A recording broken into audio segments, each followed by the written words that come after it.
Let's do this. 3, 2, 1. Good afternoon and welcome. It's noontime. It's our noonday movement snack, the most varied of the three that we bring to you on these movement missions. And this is a bit of a blast from the past, like Vivian just described. It's a revival or a revival of one of our previous movement snacks. So this was from the 17th of May, but today is Wednesday the 28th of October. You're with me, Kelsey Leverton, and we are ready to get movement snacking. Let's do this with a circulation booster to begin with.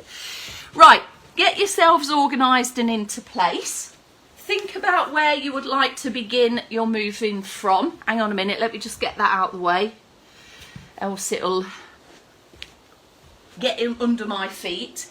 So if you're in standing, have a see what's around you. You might need to take up some support, and that might be directly in front of you, it might be to the side of you, and you might have a few options around, just in case you need to hold on to. Feet hip distance apart in seated and standing positions. Lift and lengthen all the way up through your legs, up through the trunk, round back and down with the shoulders and head held high. If you're ready to move in standing, then start with a few foot pedals perhaps. Take up some support if you need it. We're not heavily relying on the support, it's just there for a lightly rested handhold. In seated, lift your back away from your support if you haven't done already. Have a think about whether it's right for you today to hip walk forwards or not. If not, stay where you are and just focus on posture. Hip walk forwards if this is your option today. Bring the feet forwards too.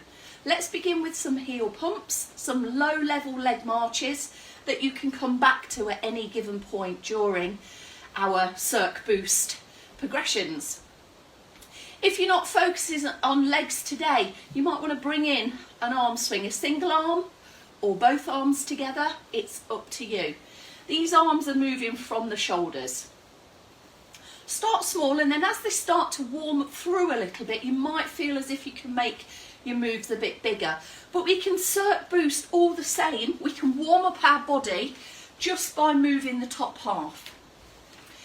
If you are moving your legs today, have a go at picking up the knees a bit higher in seated or standing.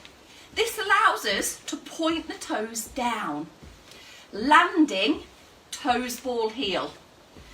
If we're pointing the toes down as well as we're lifting, it means that your toes will be the last bit of you to leave the floor. If you like, bring in an arm swing while still keeping a light handheld support there.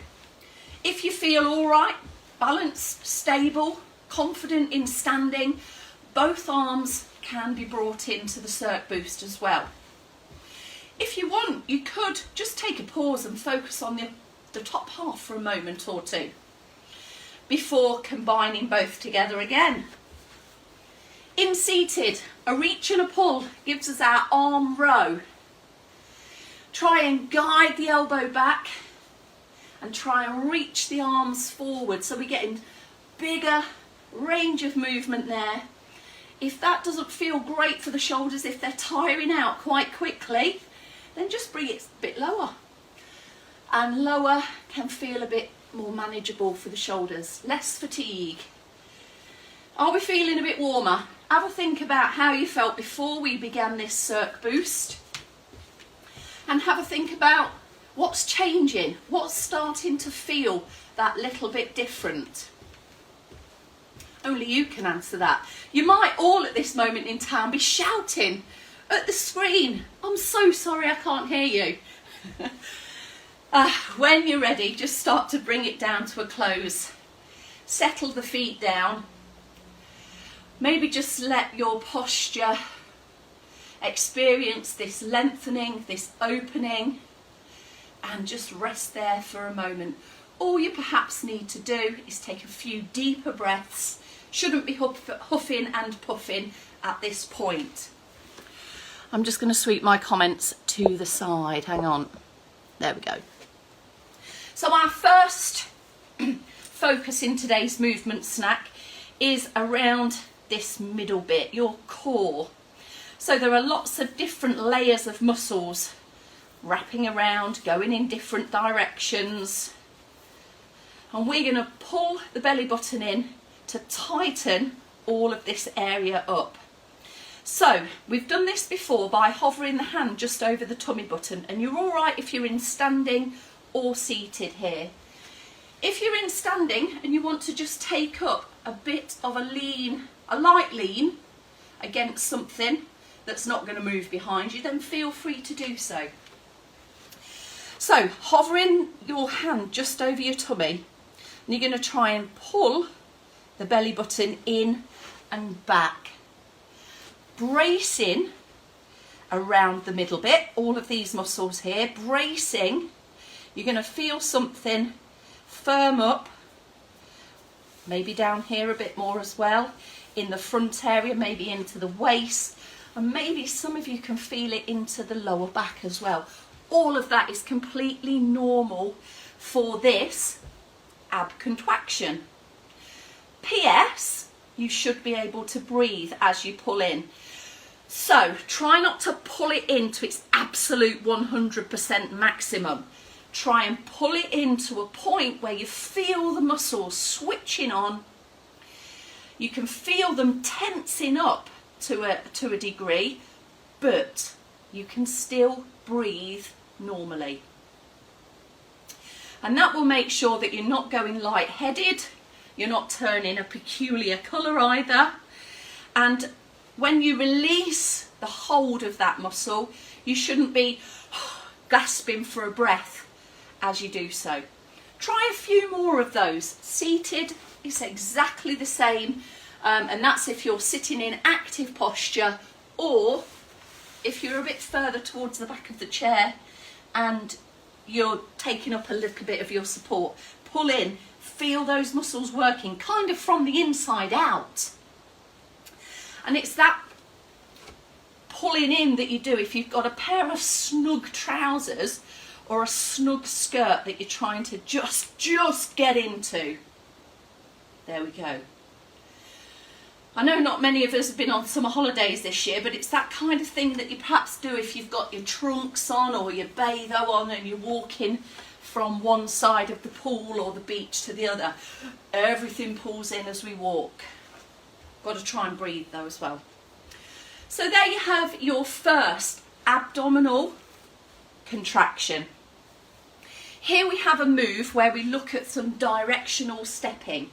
Now we have done this before, and we can do the steps from a seated position as well.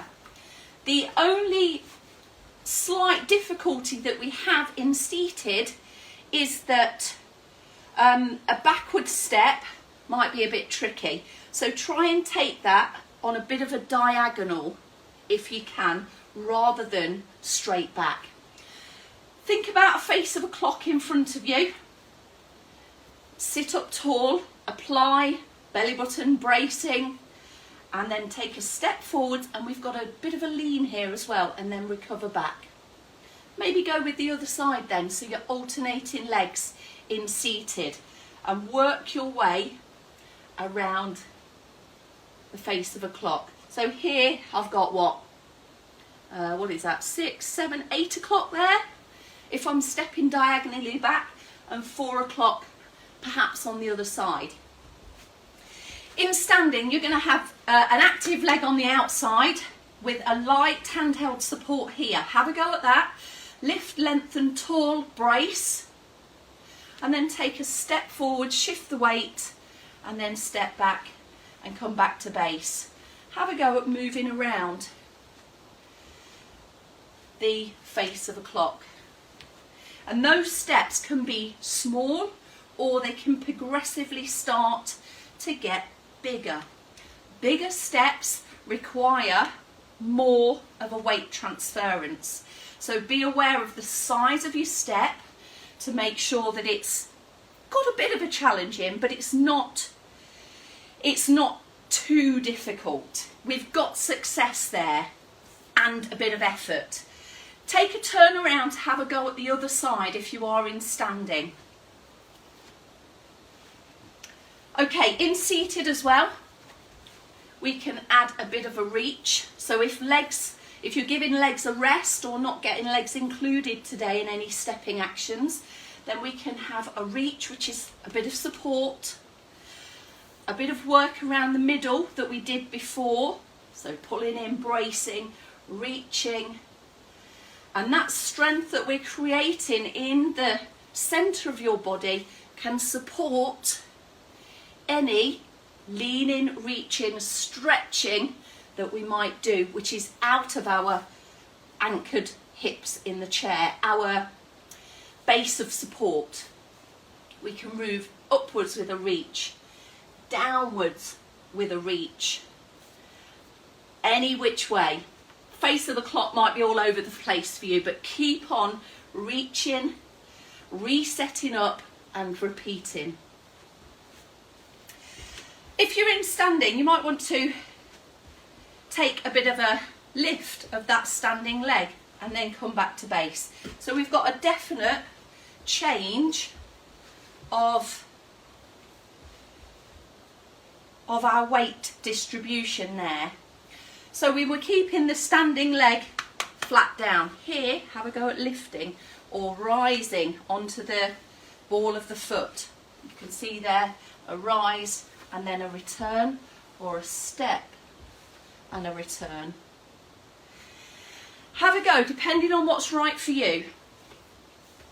Now, hopefully you've done quite a few of those already on both sides and you're evened up, whether you've been using arms only or some legs as well. And our final movement snack, right, here we go, is a heel toe stand. So it has a few different layers to it, and it's something that we practice when it comes to our progress checks. So, in standing, if you're just getting onto your feet and doing more in standing, you may find that bringing your feet together, standing tall and focusing on posture, is enough for you. I'm going to take my hand away and see if that challenges my balance. If you've got your hand hovered, let's say, away from your support, you can touch down at any given time if you're overbalanced, but this should make you feel that little bit wobbly. That can be done in seated as well, with posture focus. Have a go at that. That might be too easy for some of you, or it might be just right.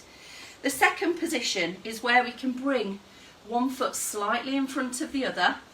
So we've got the first foot and then we've got the second foot with the toes into the instep, like so. See how that feels?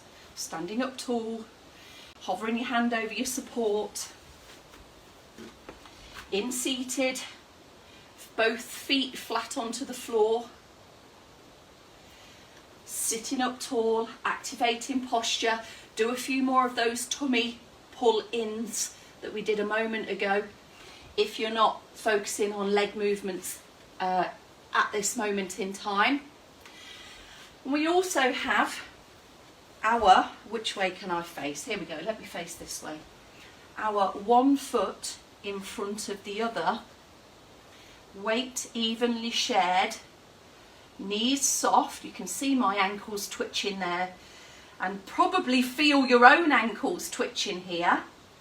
Keep your hand near some support if you need it, and if you do happen to overbalance, we can try and maybe react to that overbalance. I was on my way again then. Standing tall, focusing ahead, knees soft, feet flat.